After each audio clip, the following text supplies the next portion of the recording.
Rain had soaked through Christine Murphy's sleeves before the coach from Wells had fully rattled into the bath yard, and her split knuckles stung each time the wheels struck a stone and jolted her hand against the hat box she held tight against her chest. The crowd at the posting inn was thick with wet wool, hoarse steam, and impatience. Porters shouted over one another. A drover cursed at a balking mare. A woman beneath a blue parasol lifted her skirts clear of the mud with 2 gloved fingers, then looked straight at Christine's hem and smiled without warmth. Christine stood with her boots sinking in the filth, pale from hunger, dark hair pasted to her temples, and tried to make herself small enough to pass through unnoticed. She did not succeed.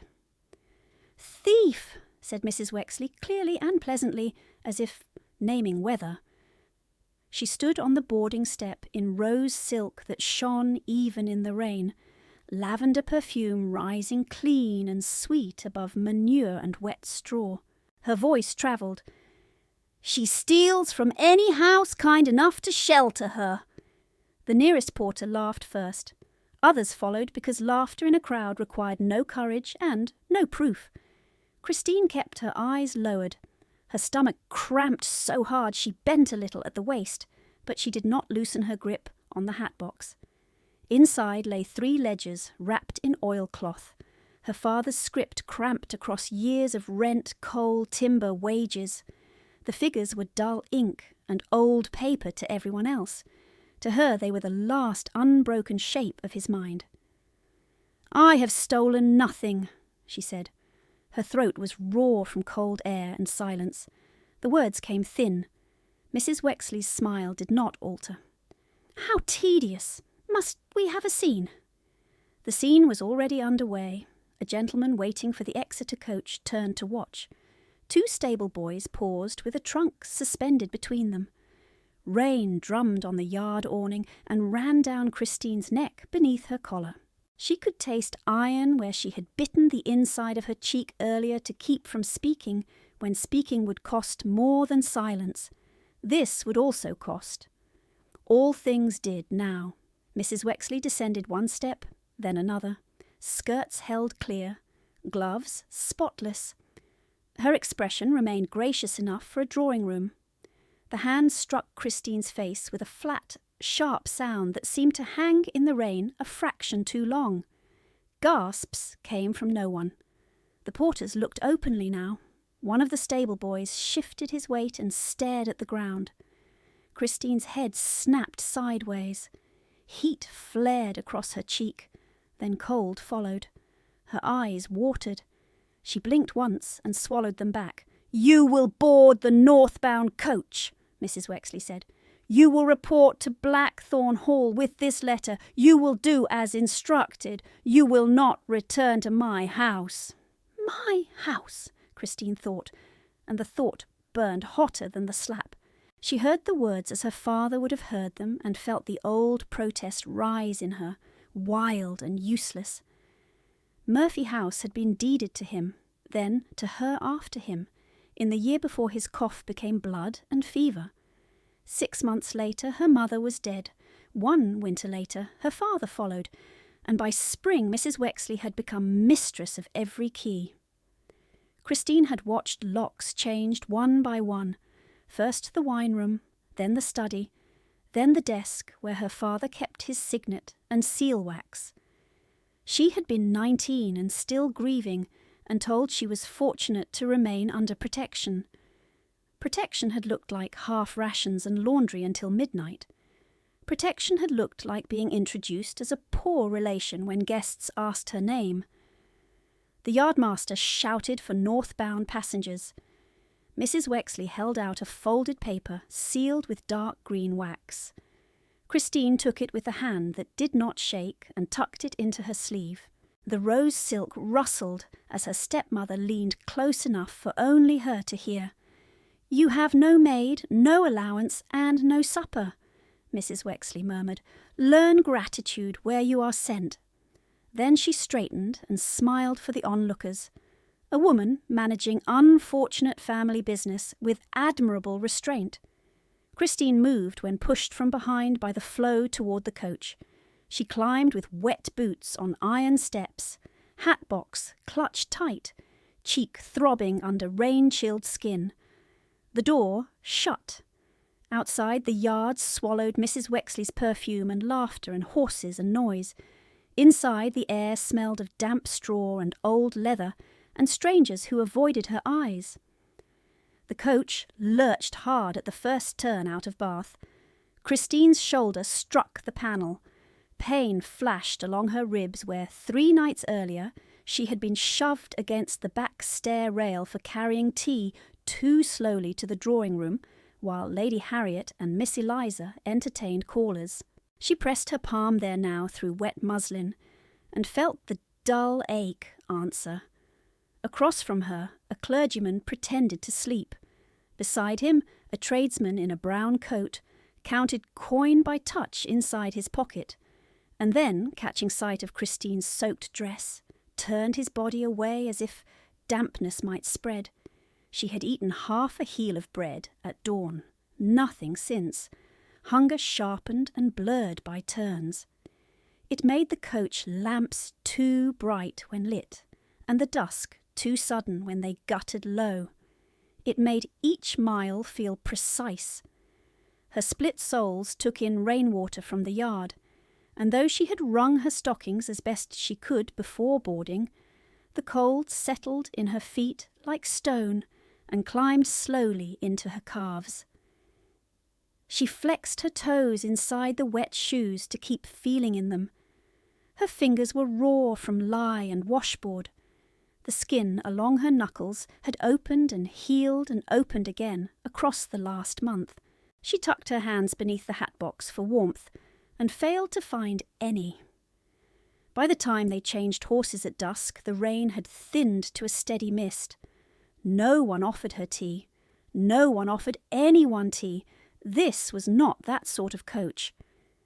She stood under the eaves while the ostlers shouted and worked, and a woman with 2 children drew them closer as she passed Christine, as if poverty were a visible illness. Christine looked at the children's clean cloaks and turned away before longing turned mean. They were not unkind. They were merely fed. Dark came fully after the second posting station. The road north roughened. Wheels caught in ruts and threw the passengers together, then apart. Each impact drove the edge of the hat box into Christine's forearms. She did not set it down. She had lost too many objects to trust distance, even a hand's breadth. Once, when she had gone to fetch coal, she had returned to find her father's watch chain missing from her trunk. Once, the miniature of her mother had vanished from the mantel in her attic room. Once, she had hidden a packet of legal papers in the flour bin and found only torn string where it had been. She had learned to sleep with one arm through any strap that mattered. Near midnight, the coach stopped at an inn whose sign creaked in wind. Passengers filed in for broth, ale, bread. Christine stayed beneath the awning with the parcels and trunks because no one had told her she might do otherwise. Rain tapped the brim of the coachman's hat. Her jaw tightened against the smell of stew drifting through the opened door. A scullery girl passed by carrying a pan and glanced once at Christine's cheek, where the mark must still have been visible in lamp glow. The girl looked away quickly, not from indifference but from the practised caution of one servant recognizing another's trouble and knowing recognition could be punished. The road climbed after that. Cold deepened. Her teeth began to chatter, then stopped only when exhaustion dulled everything to one long sway and rattle and ache. She did not sleep. She drifted at the edge of it, counting breaths and milestones she could not see. In the dark, she could summon her father's study as it had been before the locks, the black walnut desk, the inkstone chipped at one corner, the window that looked over the back lane where cartmen loaded sacks at dawn. He had taught her figures there, tapping columns with his forefinger, saying that numbers were not cruel even when people were. Numbers held. Numbers remembered. If one kept the first entry true, the rest might yet be mended. By the last day of September she had memorized the disputed accounts, because paper could be seized, but memory, if disciplined, could still serve. Toward morning the coach entered higher country. Fog lay in the hollows. Hedges gave way to long walls of dark stone, slick with rain. Christine's neck ached from holding her head upright as the vehicle pitched over uneven ground.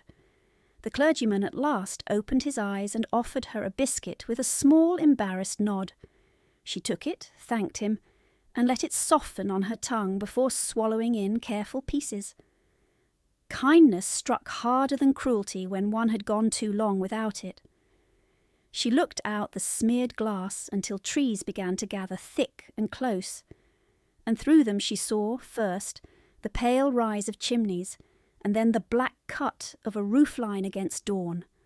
Blackthorn Hall appeared not as grandeur but as mass, stone upon stone, high windows without light, a central block stern as a courthouse, wings stretching back like folded arms. The coach turned through iron gates, worked with a crest she did not know, and ground along a drive lined with wet yews. No birdsong, only wheels on gravel and the hiss of rain easing at last. Her pulse beat painfully in her bruised side. She had thought there was no lower rung to descend. She had been wrong before, and could be wrong again. At the service courtyard the coachman dropped her valise and did not offer a hand. Her knees nearly gave when she stepped down. She steadied herself against the slick flank of a rain barrel and drew one breath then another. Steam rose from laundry lines strung beneath a covered walk. Somewhere within the house a bell rang twice, then once. Work calls, meal calls, summons, rhythms of rank. She knew them all. A gate in the side wall stood open. Beyond it, a flagged passage led toward the servants' hall door.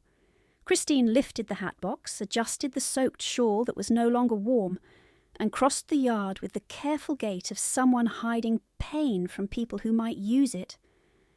The morning smelled of coal smoke and wet stone and yeast from a kitchen already at full labour.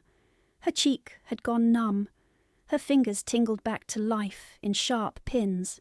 She reached the threshold, wiped mud from her shoes on the mat without being told, and stepped inside as if entering a sentence already pronounced. Heat struck her face so suddenly that her skin hurt with it. The servants' passage was narrow, stone-flagged, and bright with morning steam. A range door stood open to the kitchen, where copper pans threw back the firelight, and 3 maids moved in swift, practised lines between table and oven. The smell of yeast and onions and boiled oats made Christine's knees weaken more than the journey had. She held the hat box tighter. A boy in livery looked up from a basket of kindling, took in her soaked hem and travel mud, and frowned as if she had arrived in the wrong season. "State your business," he said, trying for authority and landing in uncertainty. Christine drew Mrs. Wexley's sealed letter from her sleeve. The wax had cracked at one edge in the rain, green against wet paper. "For Blackthorn Hall," she said, "from Mrs. Wexley of Bath." "I was instructed to present myself at once." The boy hesitated, then wiped his hand on his apron before taking the letter by 2 corners, as though poverty left a mark. "Wait," he said, and vanished through a baize door into the inner corridor. No one invited her nearer the fire. No one told her to sit. She remained where she was, boots dripping on stone, while one maid stole a quick glance at the red shape on Christine's cheek, and then fixed her eyes on the dough she was kneading.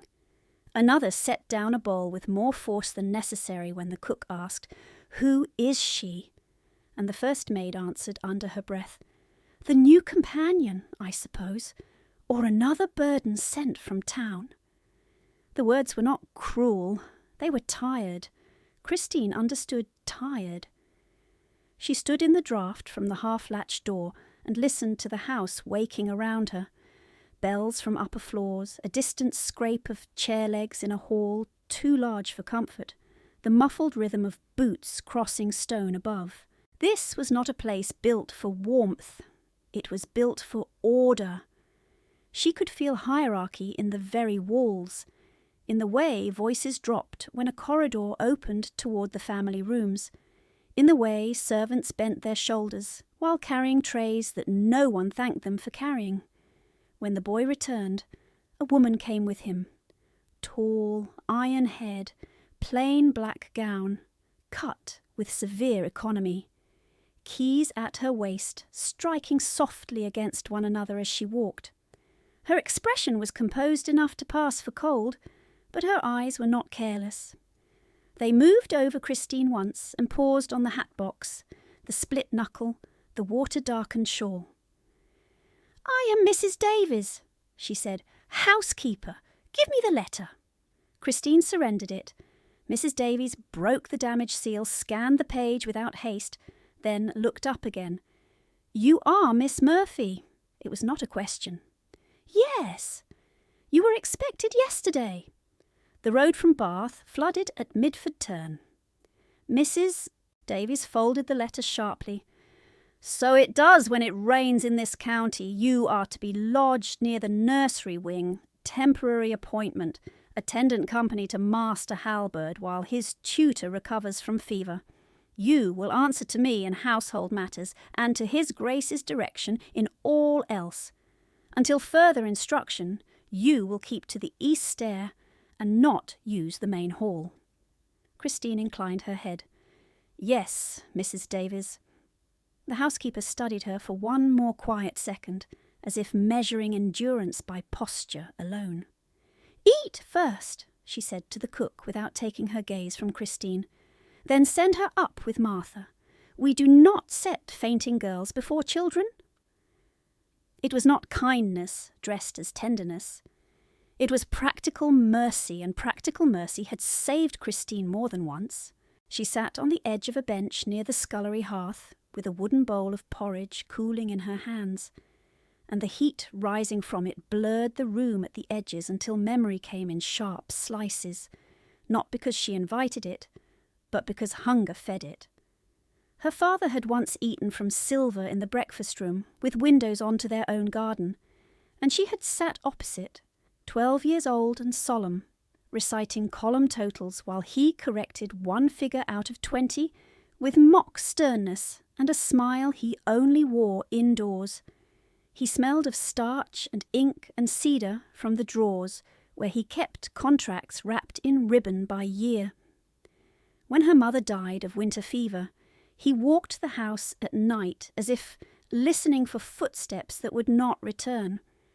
6 months later, he married Mrs. Wexley, then a widow with 2 daughters and debts she called temporary inconveniences. Christine remembered the wedding breakfast in painful detail. Rose silk at the head of the table, Harriet in blue muslin, Eliza in cream lace, and her father too pale beneath his congratulations. Coughing into a handkerchief, he thought no one noticed. The debts had not been temporary. They had been deep, and they had been hungry. Bills arrived with red wax and legal phrasing. Coal merchants knocked twice, then sent clerks. Warehouse rents came late. 2 barges were lost in spring flood, and 1 insurance claim was denied on wording so narrow it might have been drawn with a knife. Her father worked through fever, through blood in his handkerchief, through nights when his breath rattled in his chest, and still he signed where figures demanded signing. He taught Christine to check every entry against invoice, every invoice against receipt. "Error is expensive," he said once, tapping the ledger margin with his forefinger, "and dishonesty is dearer." He died before she turned 20, and the morning after his burial, Mrs. Wexley asked for every key. By Whitsun, the best linens had moved to Harriet's room. By midsummer, Eliza wore Christine's mother's pearl comb to a musicale and claimed she had always owned it. By harvest, Christine's bedchamber on the second floor had been reassigned to a married cousin visiting for 6 weeks, and Christine had been sent to the attic under the eaves with a cracked basin and no lock on the door. The study was closed to her.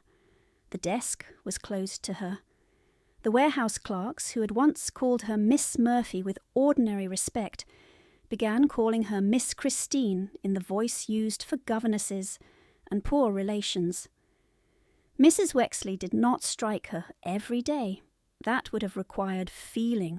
She preferred subtraction, butter removed from tray, meat withheld from supper, candles counted to the inch, laundry doubled when guests came, fire laid in every bedroom but Christine's. She became useful because use was safer than refusal. She rose before dawn to heat water, mend hems, copy invitations in a hand chosen to imitate refinement, while never being mistaken for it. When she failed to smile quickly enough after a rebuke, she was sent to scrub steps in rain. When she answered too quickly, she was called impertinent in front of strangers and told she should be grateful anyone tolerated her. Harriet learned to repeat her mother's phrases with bright amusement. Eliza learned to search Christine's drawers and deny searching them.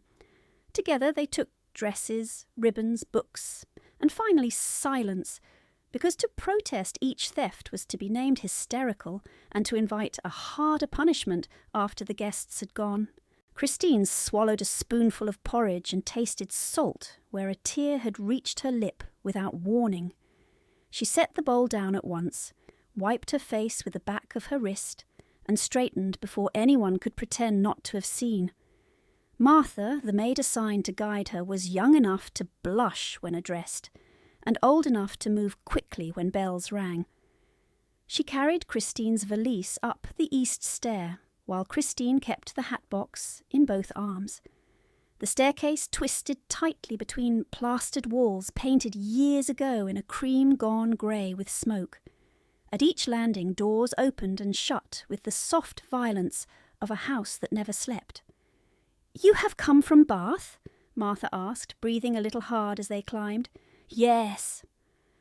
"I heard town was crowded this season." "It was crowded." Martha glanced over her shoulder and lowered her voice. "Do not mind cook if she snaps. The Duke dislikes waste, and she is forever counting bones," Christine managed. "I understand counting." They reached a corridor where the carpets were thinner and the air colder. A long window overlooked the inner court. Rain traced wavering lines down the glass, turning the world beyond into water and shadow. Martha stopped before a narrow door. "This room is yours for now, basin in the corner. Bell rope if Master Halberd calls at night, though he sleeps poorly and calls less than he cries. His nurse says he asks for his mother when storms come." She bit her lip, as if she had said too much, then thrust Christine's valise inside with awkward gentleness. "You are to go down in half an hour, if Mrs. Davies sends for you. The child is 7. He does not like loud voices." Christine nodded once. "Thank you, Martha." The maid lingered in the doorway, eyes resting on Christine's face with frank concern. "You should put salve on that mark before it darkens," she murmured, and then seemed to remember her place. "I will fetch towels." She hurried away. Alone at last, Christine closed the door and leaned her forehead briefly against the wood. The room held a narrow bed, a washstand, one chair with a split cane seat, and a chest that smelled faintly of mothballs. Better than the attic at Murphy House, she thought, and the thought shamed her before relief could settle. She set the hat box on the bedspread and opened it with careful fingers. The oilcloth bundle was dry. The ledgers were intact. She touched the spine of each as if naming a prayer. Warehouse rents, river shipments, tenant disbursements. Beneath them lay the black ribbon she had knotted around her father's signet ring before dawn in Bath. When Mrs. Wexley's maid had searched her trunk for anything saleable and missed only what Christine wore against her skin. She lifted the ribbon now and let the heavy ring rest in her palm. The crest, though worn at the edges, still showed the Murphy mark quartered with a second line older than her father had ever spoken of. A marriage connection buried in records and never discussed at table after Mrs. Wexley arrived. Christine closed her fingers around the metal until the seal bit her skin. Downstairs a bell rang twice. Someone shouted for hot water. The house moved on its hinges, every person in it in orbit around rank, appetite, grief, and orders. She washed quickly in water that was no longer warm, scrubbed mud from her hem with a rag, and changed into the least threadbare of her 2-day dresses, a dark brown wool mended at both cuffs. When she unpinned her hair, it fell heavy and damp down her back, and she had to sit for a moment because the room tilted when she bent to retrieve a dropped comb. Delayed shock, she told herself, lack of sleep, hunger not yet answered by one bowl of oats, nothing mystical, nothing weak. She pinned her hair again with steadier hands, tucked the ring beneath her collar on its ribbon, and wrapped a fresh strip of linen around her split knuckle. The slap on her cheek had deepened to a dull heat under the skin. The bruise at her ribs caught when she breathed too sharply. She could function through pain. She had done so for years. What she had not learned was how to stand in a new household without offering too much truth too soon. Mrs. Wexley's letter would have named her useful, modest, and disposable in elegant phrases. It would not have named her as heir to anything. It would not have mentioned the warehouse deed still bearing Christine's name, or the accusations waiting in reserve if she refused to sign it away. Mrs. Wexley had made threats sound administrative. Public charge, embezzlement, improper conduct. Words that stripped a woman clean in any courtroom before facts were called. Christine took the ledgers from the hat box and slid them beneath the mattress, then paused, reconsidered, and moved them instead into the bottom of the chest, beneath folded petticoats where a casual search might stop short. She kept one small notebook in her pocket, blank except for a list of dates and initials no one else would pass at a glance. Evidence survived by being dull. She had learned that when flour dust covered the only page that mattered, and no one bothered to look twice. A knock sounded, quick and light. Martha opened the door a hand's breadth. "Mrs. Davies says you are to report below," she said. "Now." Christine rose. Her legs trembled once, and then held. She followed Martha back into the corridor, past the window where rain had thinned to a grey mist, past doors that hid polished furniture and private sorrows and children who cried for mothers gone. As she descended the east stair, she felt the full weight of what had brought her there settle along her spine like another layer of wet cloth. Her father dead and still speaking to her through ink, her mother gone before she could defend her, a stepmother who had mistaken endurance for surrender, and 2 smiling sisters who wore her history on their shoulders as if it had always been theirs. She placed her hand on the worn banister and kept walking toward the summons. She had one hand on the lower banister when the house split open with noise. A door struck stone somewhere beyond the kitchen passage. Boots pounded hard across the flags. A young footman came around the corner at speed, white-faced, hair loose from its tie, a dark riding coat flung over his arms as if he had forgotten he carried it. Rainwater flew from the hem. A patch near the cuff was soaked through to a deeper colour that did not come from rain. "Mrs. Davies!" he shouted before he even saw her. "Mrs. Davies, His Grace is back! Lake Road, the pony went down. Master Halbert is hurt." The cook swore softly and dropped a ladle. Martha stopped so abruptly that Christine nearly collided with her. The footman saw strangers, corrected himself by force, and swallowed. "Where is the surgeon?" Mrs. Davies had appeared from the inner corridor, keys striking at her waist like small iron bells. "Sent for," the footman said. "Hargreave rode 10 minutes ago. His Grace carried the boy in from the carriage. He is asking for bandages. Now." As if the house had waited only for that order, everyone moved at once. Towels were snatched from lines.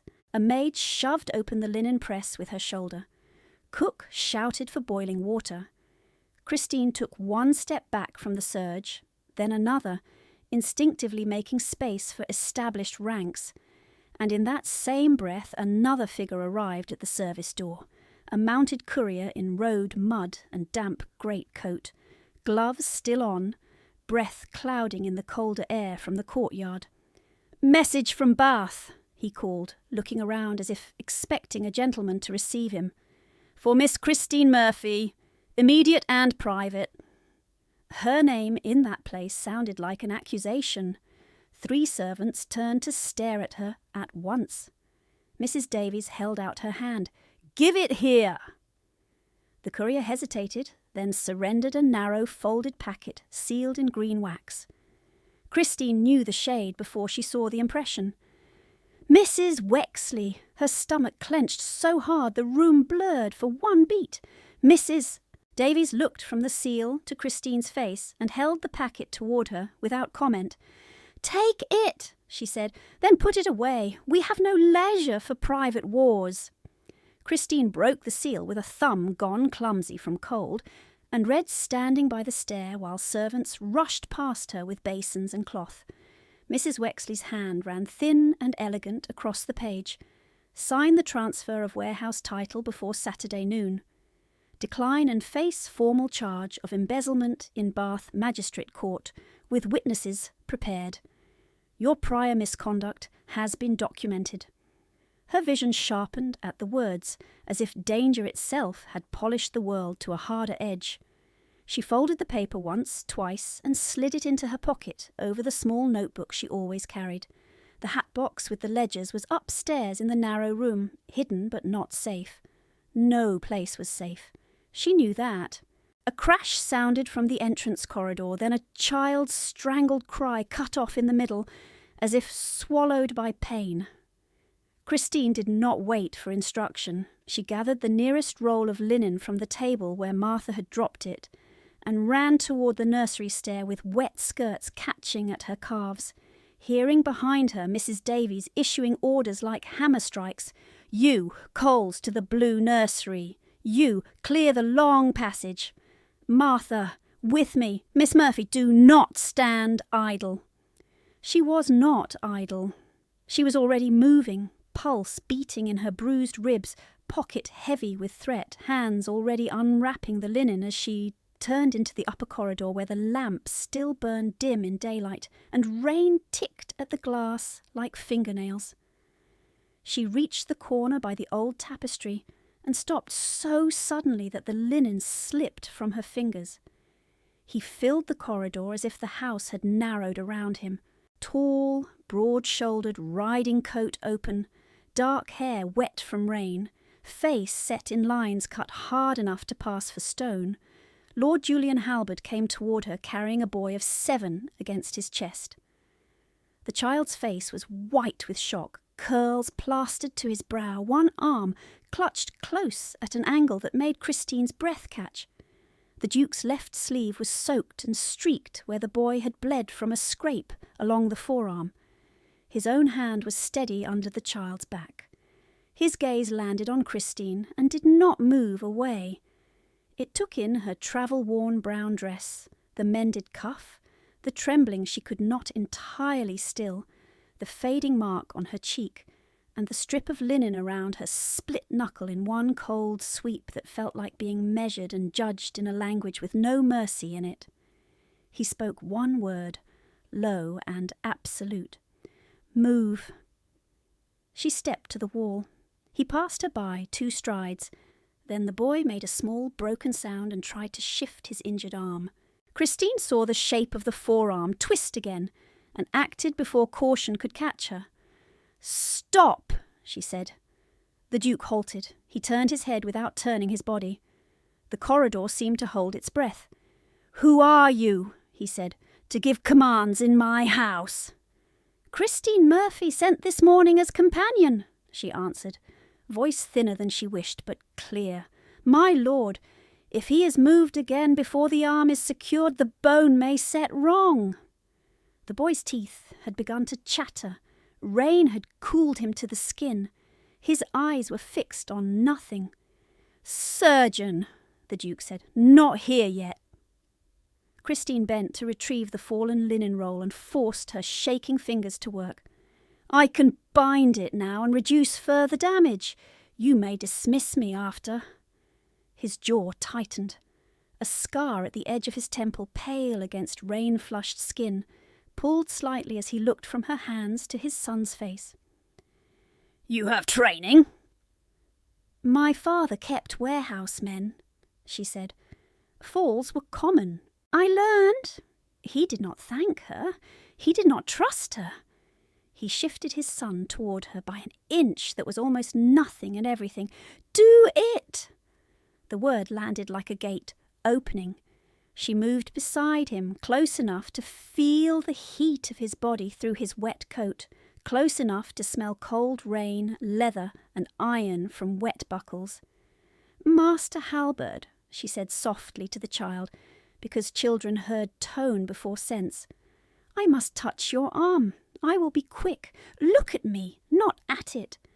His eyes found hers with effort, large grey eyes, terrified and trying not to show it. "Is it broken?" he whispered.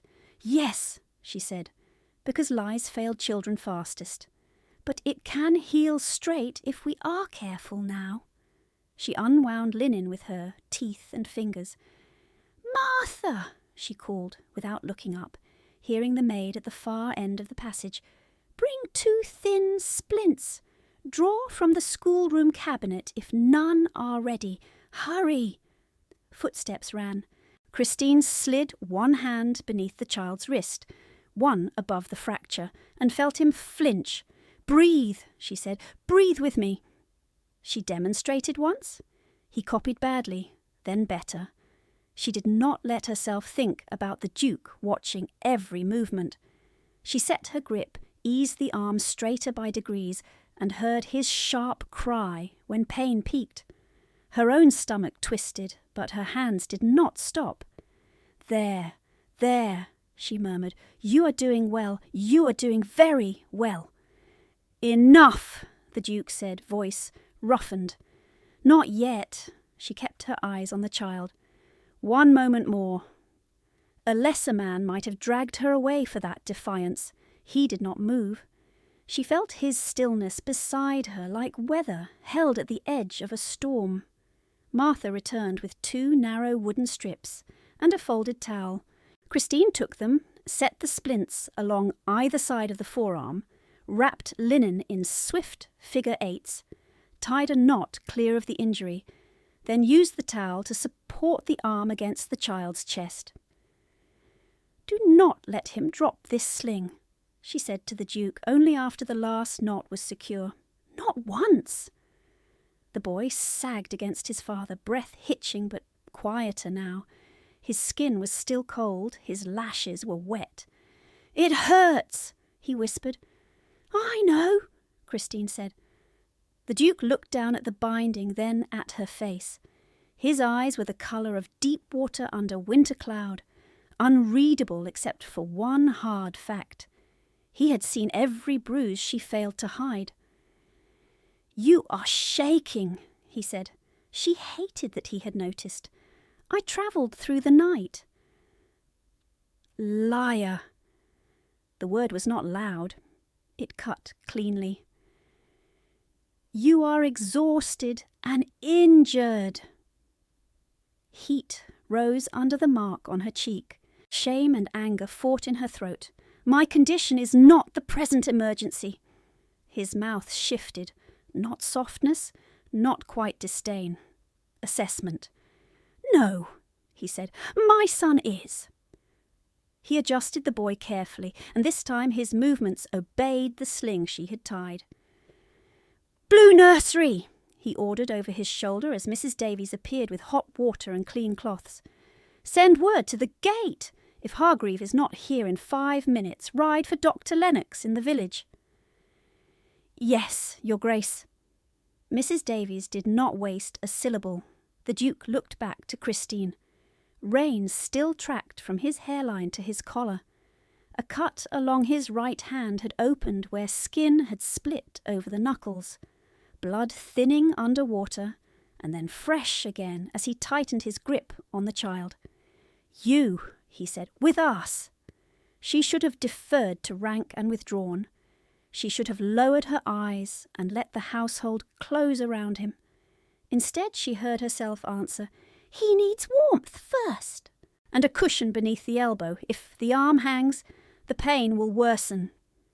For the first time, something changed in his expression, small as a pulse in stone. Not approval, recognition. "Then do that," he said. They moved together down the corridor toward the nursery wing, servants flattening themselves to the walls, as His Grace passed with his injured son and the unknown woman at his side. Christine walked 1 pace behind his shoulder, every nerve awake, every rule of rank ringing in her bones. She had come to Blackthorn Hall as payment under another woman's seal.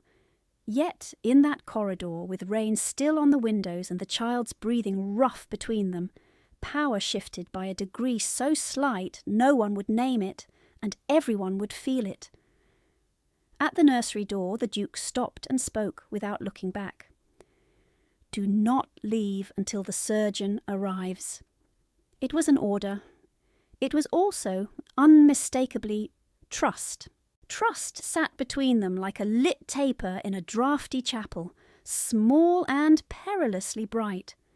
Christine crossed the nursery threshold first because the boy was whimpering now, breath soaring in uneven pulls that shook his narrow chest. The blue nursery was warm only in name. One fire had burned low to ash. Rain-muted light pressed at the tall windows. Toys lay abandoned near the hearth, as if play had been interrupted by weather and never resumed. She set 2 cushions on the settle with hands that still trembled and turned back. "Here, Your Grace." Slowly.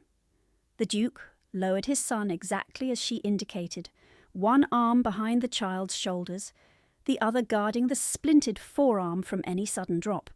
He moved like a man carrying glass over stone. Christine knelt and tucked the second cushion beneath the injured elbow so the sling bore less weight. The boy gasped once when linen shifted, then clamped his jaw shut so hard the muscles fluttered along his temple. "You may cry," she said quietly. "Pain does not require permission." His lower lip shook. He stared at the carpet pattern and whispered, "Father does not cry." A shadow crossed the Duke's face, gone before she could name it. "I have," he said. The child looked up, startled enough to forget pain for half a beat. Christine took the opening and drew a folded blanket over his legs, then held out a cup of water Martha had thrust into her hand. "2 swallows," she instructed. "No more yet." He obeyed. His fingers were cold as coins against the cup. Mrs. Davies entered with a basin, steaming faintly, a stack of clean cloths, and a nursery maid, pale with alarm. "Hargreave has not returned," she said to the Duke. "The lower bridge is half flooded. We have sent again by the Ridge Road." "Send a 3rd rider," he said, "to Lennox." "It is done." The maid hovered by the door, eyes wide on the improvised splint, then on Christine, as if trying to place where this new woman belonged in the room's order. Christine did not look at her. She was counting the boy's breaths, tracking the rise and fall, watching for the shock she had seen before in warehouse accidents, when men looked composed and then turned grey in a minute. The Duke saw her watching and said, "What?" "His hands are still cold. He needs heat at his feet and a brick at his side, not against the arm." She stood. The movement pulled hard along her bruised ribs, and for a moment black flecks crossed her sight. She set her palm on the table edge until the floor steadied. Also a clean board and better light. If the surgeon must examine him fully, this room will not serve. The Duke's gaze dropped to her hand gripping the table, to the whitened knuckles, then lifted again.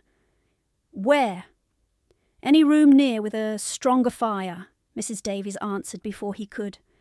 The family drawing room beside the west gallery. Fire laid at dawn, lamps trimmed. He gave one short nod. Prepare it. Servants moved instantly. The nursery maid ran for hot bricks. Martha gathered bandages and bowls. Christine took the blanket corners and wrapped them more securely around the boy's legs, while the Duke crouched to meet his son's eyes. "We are changing rooms," he said. "You will keep your arms still." "It hurts." "I know." The boy swallowed hard.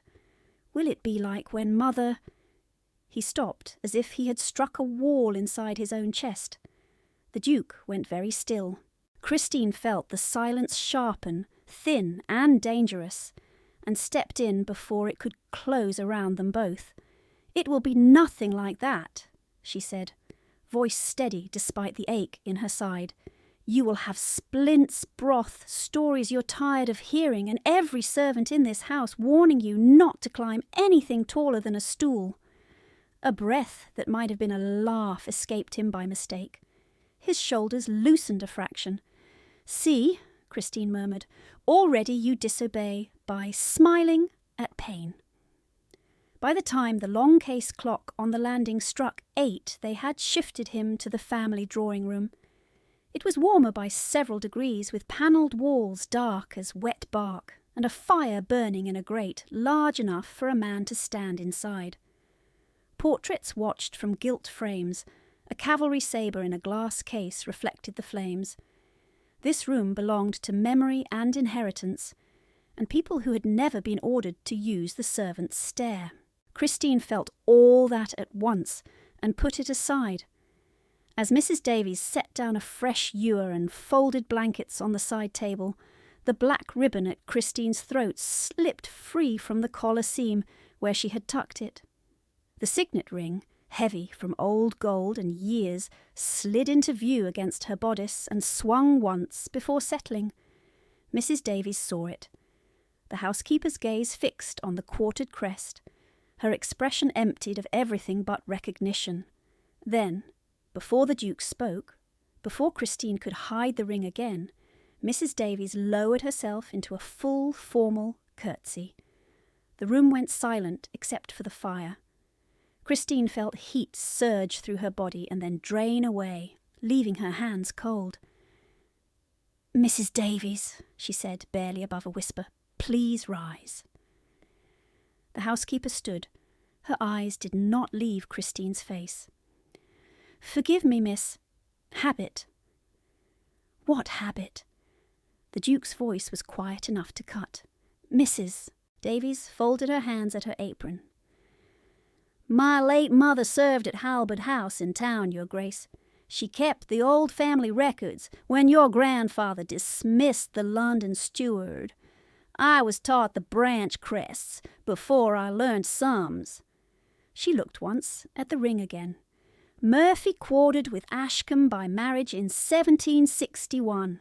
Recognised collateral, not common, but entered." Christine's pulse hammered in her bruised side. She had known there was an older line tied to her father's name, buried in papers he never discussed, useful perhaps once in law and never in daily life. Hearing it spoken aloud in this room, before this man felt like standing on stairs that shifted beneath her feet. The Duke did not look at her immediately. He looked at Mrs. Davies. "You are certain?" "Yes, Your Grace." He turned then, and the force of his attention made it hard to breathe. Why was this not mentioned when she arrived? "Mrs." Davies answered with care. "Because she arrived through the servants' gate with a letter identifying her as hired companion under recommendation from Bath. I had not seen the ring. Christine found her voice. It changes nothing relevant to Master Halbert's care. A flicker crossed the Duke's mouth, not humour, not displeasure. Appraisal. You choose your moment to defend practical order. I choose the child. The boy, half curled under blankets, lifted his head drowsily. Do not quarrel, he murmured. We are not quarrelling, Christine said at once. The Duke's gaze stayed on her another heartbeat, then moved to his son. No, he said, we are not. She laid fresh cloth on a low table and checked the bindings. The linen at the knot had begun to dampen from seeped water and sweat. It would hold for now. The boy sat propped on a chaise, jaw clenched, trying to be brave because his father stood within reach. The Duke had removed his coat and thrown it over a chair. His shirt sleeve was rolled to the elbow where the child's scrape had marked him, and blood from his own split knuckles had dried in dark crescents at the edge of his hand. Christine pointed to the wound before caution stopped her. That requires cleaning. It is nothing. Then it will not trouble you to have it washed. His eyes narrowed, startled perhaps by the tone more than the words. She could almost hear Mrs. Wexley's voice in her own skull, warning that women in borrowed places survived by silence. She ignored it. The boy looked between them and said faintly, Miss Murphy is right. The Duke exhaled once through his nose. You are outnumbered by traitors, he said to his son, and held out his hand to Christine without looking at her. She took it because refusing would shame him before the child. His palm was broad, calloused, colder than she expected. She cleaned the split skin with water gone pink at once, then wrapped a strip of linen around the worst cut and tied it firm. He did not flinch. He did not thank her. He watched her work with a stillness that made her acutely aware of every breath she drew. You have done this before, he said. Yes. Where? On men no one sent surgeons for. She tied the knot and released his hand. Warehouse falls, cart accidents, winter fractures when ladders iced. Something in his face altered at the word warehouse, too small for certainty. Murphy, he repeated, as if testing the weight of it. From the river district. Yes, Your Grace. Before he could say more, the boy made a soft, distressed sound and pressed his uninjured hand to his sternum. Christine crossed to him immediately. Nausea, she said. Turn him to the side. The Duke moved when she moved. Together they angled the child just in time. He retched weakly into a basin Martha thrust forward, mostly water, then went limp with exhausted embarrassment, tears springing unbidden. I'm sorry, he whispered. For what? Christine wiped his mouth with a clean cloth. For being alive and in pain in your own house? He blinked at her, uncertain whether she mocked him. She softened her voice. There is no apology required. The Duke stood at the chaise end, one hand braced on carved wood so hard the tendons stood out at his wrist. Christine sensed rather than saw his fear. He could command riders, surgeons, magistrates, and tenants. He could not order his son's pain to stop. That helplessness filled the room like smoke. Mrs. Davies set the fresh ewer within reach and moved aside as footsteps pounded in the corridor. A man in a wet greatcoat entered carrying a leather case, cheeks red from hard riding. Dr. Lennox, grey-whiskered and out of breath, bowed in abbreviated form. Your Grace. Flooded crossing. Delayed Hargreave. I came by Ridge. Examine him, the Duke said. Lennox set down his case and approached the chaise. Christine stepped back to make room, but the physician glanced at the splint and paused. Who set this? She did, the Duke said. Lennox leaned closer, fingers gentle on the bandage edge. The boy hissed through his teeth but did not cry out. The physician nodded once, brisk. Alignment appears sound. better than many I receive after 3 hours of good intentions and poor hands." He looked at Christine directly. "You have spared him trouble." Relief hit her so sharply her knees weakened. She gripped the chair back until it passed. Lennox worked efficiently, loosening one tie, checking circulation, re-wrapping with cleaner linen and padded supports. Christine handed instruments and cloth when asked, keeping out of his way yet close enough to steady the boy when pain climbed again. The Duke remained at the head of the chaise, one hand on his son's hair, saying little. Once, when the child's breath went ragged, he bent and murmured, "Look at me." The boy did, and held. When the final binding was secured and a proper sling fastened, Lennox straightened with a small grunt. No riding for 6 weeks, no climbing walls, trees or banisters, despite whatever bargains he proposes. Broth today. Sleep, if he can. The boy muttered, "I do not climb banisters." Lennox raised one brow. "Then I commend your household ghost." Martha, hovering near the door, made a strangled sound that might have been laughter in another story. Here it was only relief escaping. The physician packed his tools and turned to the Duke. "I should also examine the lady's ribs, if I may. Her breathing is guarded, and she favours the left side." Christine stiffened. "That is unnecessary." "It is not," said Lennox. "It is," she replied. "I am quite able—" "Stop!" The Duke's command was low, not loud, and she went still, as if a hand had closed at the back of her neck. He did not raise his voice. He did not look away. "You will be examined." She met his gaze and saw, beneath the authority he wore like armour, something harsher and less controlled, the memory of carrying one injured body through rain and seeing another standing in his corridor marked by other hands. She swallowed anger with shame with exhaustion. "After he sleeps," she said, indicating the boy. A pause. "After he sleeps," the Duke agreed.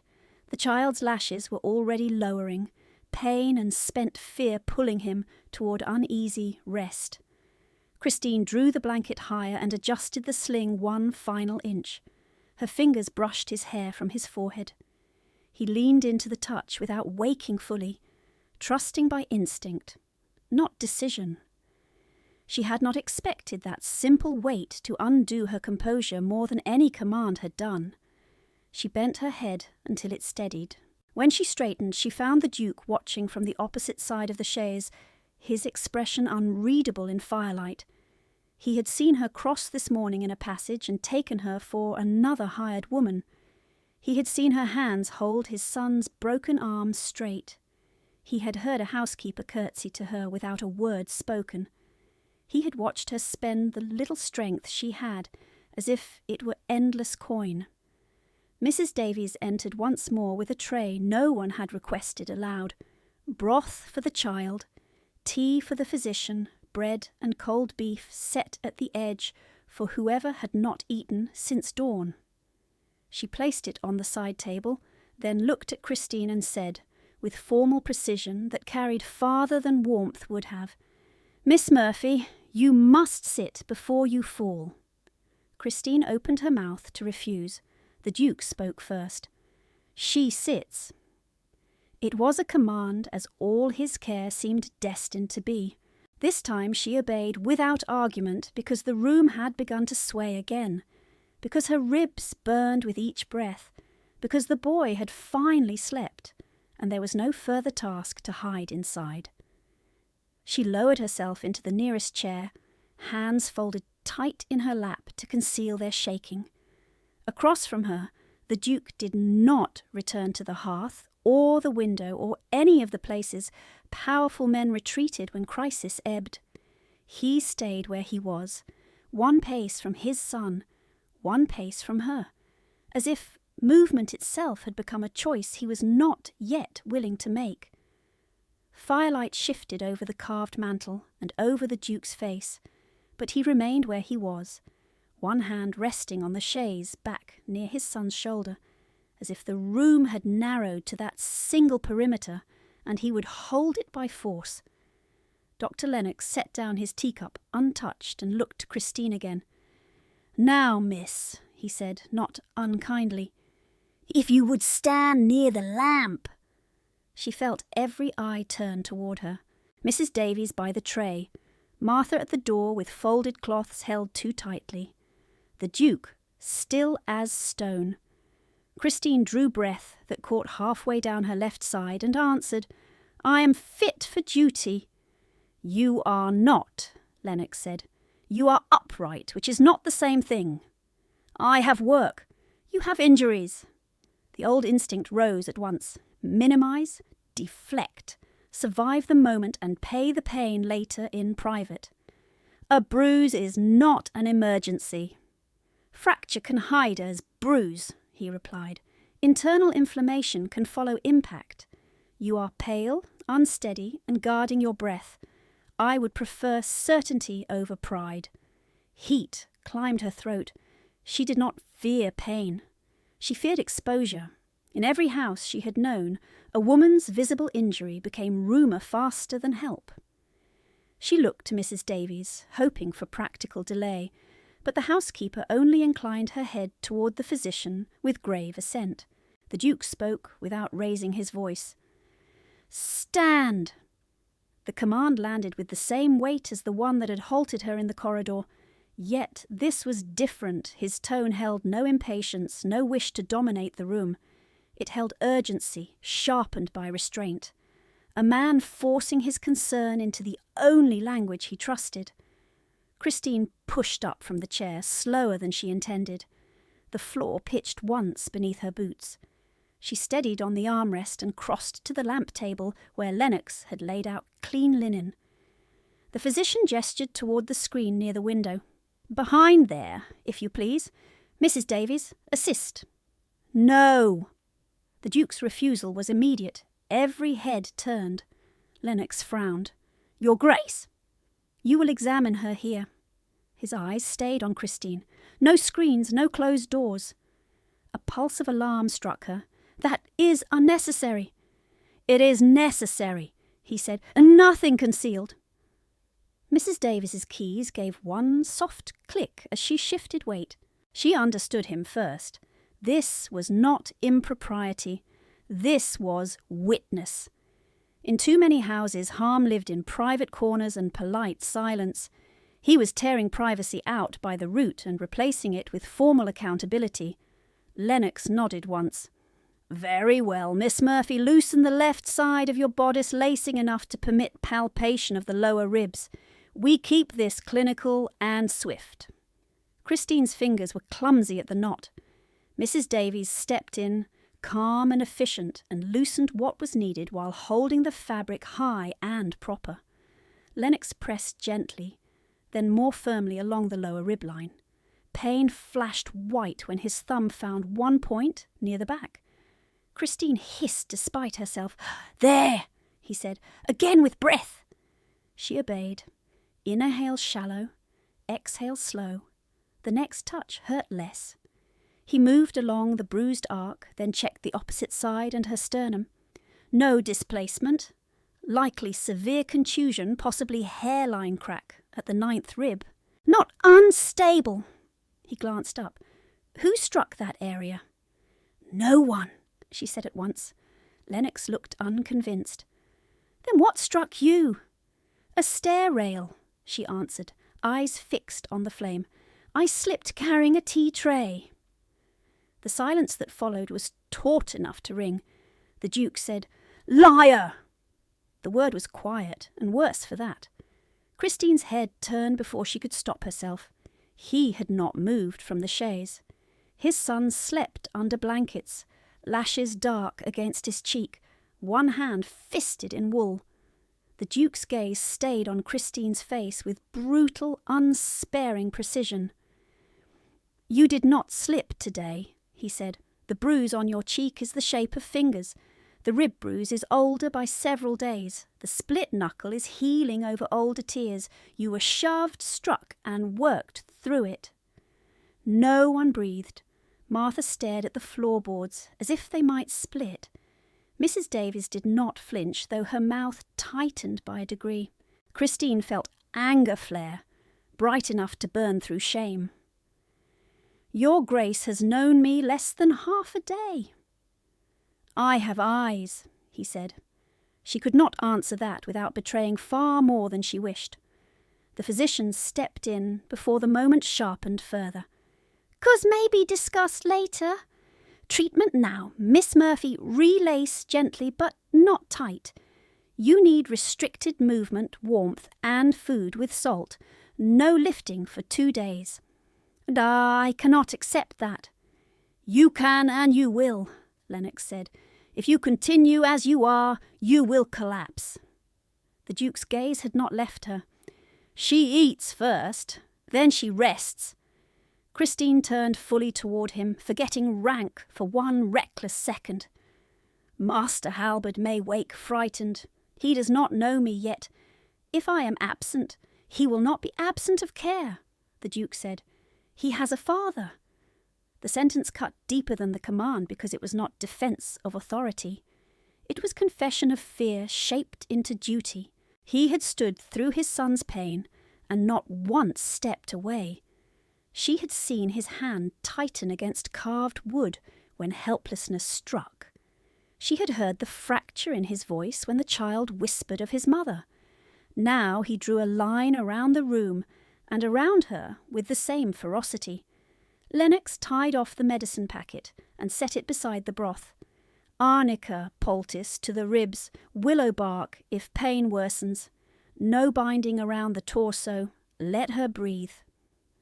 He hesitated, then addressed the Duke with professional bluntness that only age and necessity permitted. "If she resumes labour tonight, you may send for me again at midnight when she drops on your corridor floor." "She will not," said the Duke. Christine heard the certainty and felt resistance rise again, old and rigid as scar tissue. "You cannot order my body into health." His mouth shifted, a hard line easing only enough to show fatigue underneath. "No, but I can order this house not to consume you." The clock on the mantel ticked through 6 slow minutes while no one spoke. Rain softened at the windows to a fine hiss against glass. Somewhere deeper in the hall, a bell rang once for the lower servants' dinner. The world continued in its ordinary tracks while this room held still around a new fact none of them could unhear. Mrs. Davies broke the quiet with practised authority. "Martha, fetch a heated brick and wrap it well. Place it near Miss Murphy's side when she is seated, not touching skin. Then bring broth, bread and water. Full portions." "Yes, Mrs. Davies. Also send Norris to the writing room. I will require fresh paper and the tenant roll ledger." Christine looked sharply at her. "Why the tenant roll ledger?" Mrs. Davies met her gaze without expression. "Because records matter, miss." The words landed like a key, turning in an old lock. Christine felt the folded threat from Mrs. Wexley in her pocket, as if the paper had heated against her hip. She said nothing. Lennox gathered his case and moved to the chaise for one final check of the sleeping child. "Pulse steadier," he murmured. "Good." He looked up at Christine. "You did well with the first splint. I do not give false praise." "Thank you, doctor." At the door he paused and addressed the Duke. "I return at noon. Keep the boy quiet, keep her fed, and keep both from heroics." The Duke gave one curt nod. Lennox left. Martha slipped out after him, at a run for the heated brick. Mrs. Davies remained, hands folded, waiting. Christine relaced her bodice under her gown with small controlled motions and lowered herself back to the chair. The effort made her vision thin at the edges. She pressed fingers against the pulse point at her wrist until it settled. Across from her, the Duke finally moved. Not away. Closer. He crossed the distance in 3 silent strides and took the chair opposite hers, angled so he could see both her and his son without turning his head. His knees were mud-streaked from the road. A dark, damp patch remained at one cuff, where rain had not fully dried. He looked like a man who had run through weather and fear, and had no intention of yielding either ground. "You hide pain as strategy," he said. She looked at him, startled by the bluntness. "I hide pain because displaying it has cost me more than enduring it." His jaw tightened. "Not here." She held his gaze. "You cannot promise that with certainty." "I can enforce it with certainty." There was no boast in the statement, only intent. It was the first time in years that power, spoken plainly by a powerful man, did not sound like threat. Martha returned with the wrapped brick, broth steaming in a deep bowl, bread thick cut, and a small plate of salted beef, reheated at the hearth. Her hands shook as she set the tray before Christine. "Careful, miss, it is hot." "Thank you." Christine reached for the spoon and found her hand trembling hard enough to rattle against porcelain. She set it down, closed her fingers into a fist, opened them again. Delayed shock rolled through her in cold waves now that the urgent tasks had ceased. The Duke saw it. Of course he saw it. "Eat," he said. She took one spoonful of broth. Salt and fat and heat struck her empty stomach so sharply she had to pause. Another spoonful, a bite of bread. The room came back into focus by degrees. The carved edge of the table, the polished toe of the Duke's boot, the sleeping child's steadying breath. Mrs. Davies stepped to the sideboard and poured tea she did not drink. She spoke to the Duke without looking directly at him, the discretion of long service. "Your Grace, the steward requests instruction regarding tonight's tenant hearing. There is dispute from the North cottages over withheld wages and diverted rent receipts." Christine's hand stilled around the spoon. Diverted rent receipts! Her father's ledgers in the chest upstairs seemed to pulse in answer. The Duke did not look away from Christine. "Hearing proceeds at the appointed hour." "Yes, Your Grace." "Move it to the long courtroom. Bring full rolls, signatures and disbursement books for the last 2 quarters. Mrs. Davies inclined her head. "At once." She did not leave yet. Her eyes moved once to Christine, then to the black ribbon at her throat where the signet lay hidden again beneath wool. "Miss Murphy," she said quietly, "if there are documents you wish secured before evening, tell me now and I will place them in the strong box under my seal."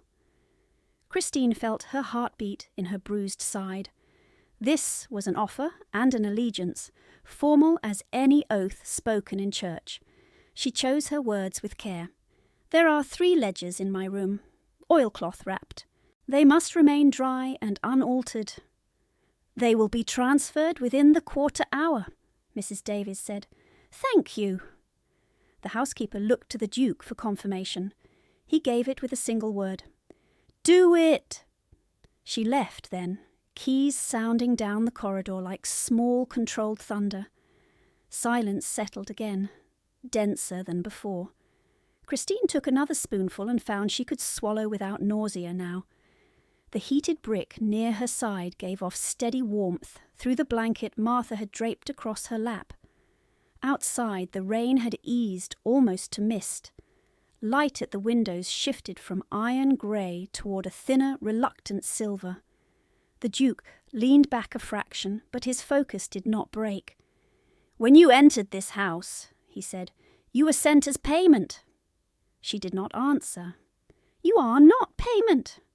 The spoon paused halfway to her mouth. His gaze dropped once to the bruised arc hidden beneath her bodice, then returned to her face. "No one in Blackthorn Hall will strike you. No one will starve you. No one will remove your papers. If anyone attempts it, they answer to me." The words were not tender. They were law, spoken in a voice built for command. Yet they changed the temperature of the room more surely than the fire did. Christine felt something inside her shift, not trust yet, not safety, but the first outline of ground that might hold. She set the spoon down carefully. "You make promises quickly, Your Grace." "I make orders quickly." He held her gaze. "Promises take longer. You may measure whether I keep this one." Her throat tightened around a response she could not shape. She chose the narrow truth. "I do not know how to be protected." "Then learn," he said. From the chaise came a small, restless sound. The boy stirred, brows drawing together as pain brushed him awake. Both adults turned at once. The Duke rose immediately, crossed to his son, and adjusted the sling with surprising gentleness. Christine stood, despite the flare in her ribs, and moved to the other side, cooling cloth in hand. Their fingers met briefly over the blanket, both reaching for the same fold. Neither withdrew first. Master Halbert's eyes opened to slits. He looked from his father to Christine and back again, disoriented and heavy with sleep. "Are you both still here?" he whispered. "Yes," said Christine. "Yes," said the Duke at the same moment. The child's lashes lowered again, reassured by the double answer. He drifted back under in 2 breaths. Christine remained bent over the chaise a second longer than needed. When she straightened, the room tilted once and steadied. The Duke had gone still beside her, so close she could feel warmth from his sleeve, his presence a fixed line against the sway of everything else. He did not step away. He did not return to distance. He stood as if leaving this space had become unthinkable while she was within it. And for the first time since Bath, she believed he meant to stay until she no longer shook. Master Halbert settled again, with a small sigh, his lashes still damp, and Christine kept her hand on the blanket until his breathing evened. When she finally straightened, the Duke was still beside her, close enough that the sleeve of his shirt brushed her cuff. He did not step back. He did not speak. The fire snapped once in the grate, and somewhere beyond the door a clock struck the 1/4 hour. By noon, Dr. Lennox returned exactly as promised, rechecked the splint, and pronounced the arm stable if the child obeyed no one's instincts to indulge him with stair games and toy swords. He examined Christine a second time in the same open room, confirmed no displacement of the rib, and left a tin of salve with strict instructions that she was to apply it herself and report any fever before nightfall. "I trust your hands," he told her, "but not your habit of silence." He bowed to the Duke and departed with mud on his boots, and no patience left for argument. When the physician had gone, Mrs. Davies entered with 2 footmen carrying a locked iron box between them. She set it on the escritoire and turned the key once, twice. Inside lay the oilcloth bundle from Christine's room, dry and untouched, and beside it Mrs. Wexley's green sealed threat, flattened now under a paperweight as if reduced to the size of what it was, evidence. "I have added the tenant roll ledger and disbursement books requested by His Grace," Mrs. Davies said. "Also the old family register from the West Archive. The Ashcombe entry is marked." Christine touched the worn spine of her father's first ledger and felt the tremor in her fingers ease by a degree. "Nothing is missing." "Nothing," Mrs. Davies said. "Norris signed transfer at both doors. I signed beneath him." The steward witnessed. The Duke glanced at the documents, then at Christine.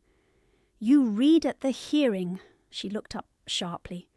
"Your Grace, I am not your clerk." "No," he said. "You are the only person in this house who knows which lines were changed and why." At 7:30 that evening, the long courtroom filled with tenants in work coats, 2 bailiffs from the parish office, the estate steward, and a magistrate with a narrow mouth and ink on his cuffs. Rain had thinned to mist, but damp still clung to wool and stone. Lamps burned along both walls. At the far table sat the Duke, black coat immaculate now, face unreadable. Christine stood near the side bench in plain brown wool, the black ribbon hidden again at her throat, her father's ledgers stacked in front of her like a small wall. Mrs. Wexley arrived 10 minutes late, in rose silk dry as summer, lavender preceding her by several steps. Harriet and Eliza followed, jewelled and pale with the righteous composure of women accustomed to rooms bending around them. Mrs. Wexley made a shallow bow to the magistrate and another to the Duke, then let her gaze find Christine with bright public pity. "Your Grace," she said, "I regret this vulgar disturbance. The girl has been unwell for months and prone to inventions. I brought affidavits." She handed over 3 folded statements. The steward took them, passed them to the magistrate. Christine watched the magistrate's brows draw inward as he read. Embezzlement, instability, misconduct. The same words from the letter, now dressed for court. The Duke spoke without inflection. "Miss Murphy will answer." Mrs. Wexley gave a musical laugh, too soft to be called one. "She is barely fit to copy invitations. Surely we do not—" "Miss Murphy," the Duke said, and this time he looked at Christine, not at the room. "Stand beside me." Every head turned. Christine felt the old instinct to refuse visibility rise and fail in the same breath. She carried one ledger to the magistrate's table and took the place indicated 1 step to the Duke's right. The room altered around that single movement. She opened the ledger to March, then April, then June, laying each page flat with careful fingers. "These are original rental entries from Murphy Warehouse and Associated Cottage Holdings," she said. Her voice carried cleanly in the panelled room. "Ink, hand and seal are my father's through October of last year. Entries after that date were altered in 2 books and copied into estate summaries sent from Bath." Mrs. Wexley's smile thinned. "Absurd!" Christine did not look at her. She pointed to a line item. "Here, £22 marked as roof repairs for North Cottages. No repairs were made. Tenants signed petitions in July regarding leaks. The same £22 appears again as coal advances, then vanishes from disbursement." She turned a page. "Here, 6 wage packets, marked paid. The tenant roll signatures are in one hand, not theirs." Another page. "Here, my father's mark copied, but he was buried 3 weeks before this date." A murmur moved through the benches. One tenant, cap in both hands, said hoarsely, "Aye, we signed twice and were paid once." Mrs. Wexley's fan snapped open with a sharp click. "These labourers will say anything when coached." The magistrate held up his hand for silence and leaned toward the ledger, then toward the affidavits she had brought. He asked, "Can anyone in this room attest to Mr. Murphy's script?" "I can," said Mrs. Davies from the rear, stepping forward with the old family register in her hands. "And so can Norris, who copied his inventories for 13 years. Norris, summoned from the doorway, swallowed and nodded. "That is Mr. Murphy's hand till October, not after." Eliza shifted, bracelets chiming. Harriet looked at the floor. Neither spoke. Mrs. Wexley lifted her chin. "The girl stole my household keys and has harboured resentment since my marriage. Her accusations are retaliation."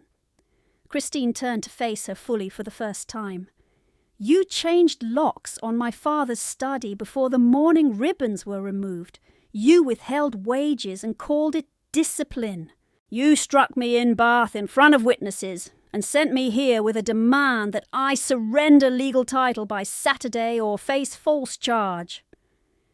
She drew the green-sealed letter from the ledger and set it before the magistrate. "This is your hand." The magistrate broke the fold, read, and looked up with an expression gone flat and official. Madam, this is coercive language tied to property transfer under threat of criminal complaint. Do you deny authorship?" Mrs. Wexley's fan stilled. "I deny criminality."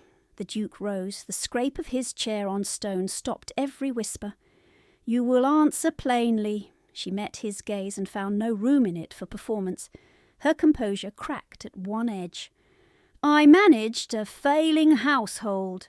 I made necessary adjustments." "Fraud is not adjustment," he said. The magistrate signalled the bailiffs. "Mrs. Wexley, pending formal charge of falsification of accounts, coercive transfer attempt, and assault allegation under witness statement. You are remanded to parish holding until morning review." Harriet gasped.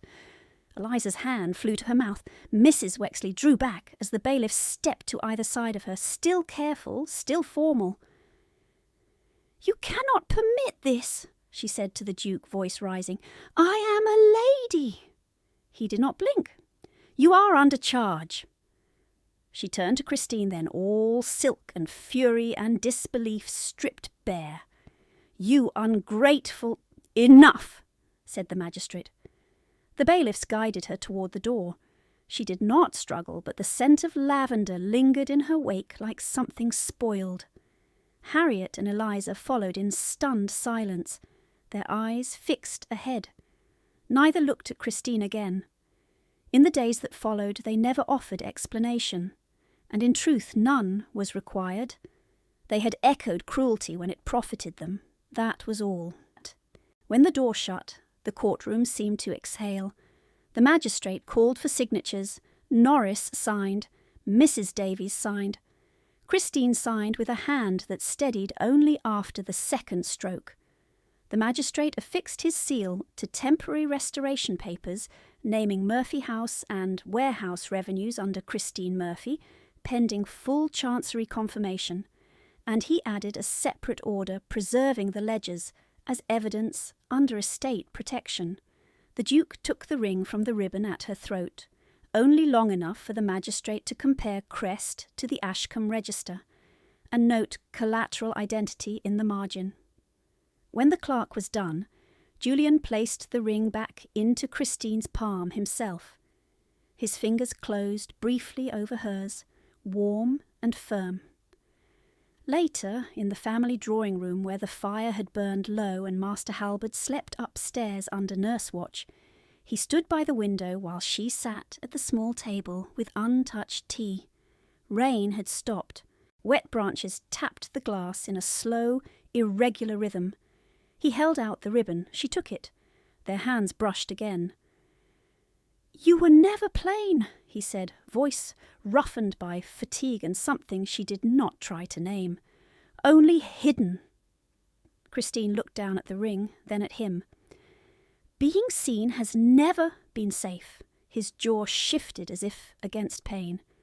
"Then we alter what safe means in this house." He did not leave when she went silent. He did not leave when Mrs. Davies brought a tray and waited until Christine finished every bite. He did not leave when Lennox's salve stung across her ribs and she hissed through her teeth. He remained in the same chair by the hearth, unmoving through 2 full hours, rising only once to check his son and return. At dawn the next morning, pale light washed the service courtyard where Christine had first crossed in wet boots and shame.